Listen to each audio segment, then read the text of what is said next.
Mengawali informasi hari ini pemirsa, dalam pelaksanaan tahapan pemilihan kepala daerah, para penyandang disabilitas Kabupaten Muara Enim berharap bisa menjadi prioritas dan mendapatkan kemudahan saat mencoblos di TPS. Dalam pelaksanaan tahapan pilkada, para penyandang disabilitas Kabupaten Muara Enim berharap bisa menjadi prioritas dan mendapatkan kemudahan saat mencoblos di TPS. Benly, salah satu disabilitas yang menggunakan kursi roda, berharap KPU bisa memberikan akses khusus bagi masyarakat berkebutuhan khusus untuk dipermudah saat datang ke TPS pada hari pencoblosan. Memang dirinya bersama penyandang disabilitas lainnya sudah mendapatkan sosialisasi dari pihak KPU Muara Enim. Tinggal tunggu untuk penerapannya di tingkat TPS bagaimana mereka bisa memberikan kemudahan bagi disabilitas.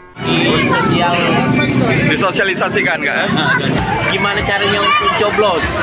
Sekedar kotak pada coblos. Cari sebentar kalau nggak bisa kan?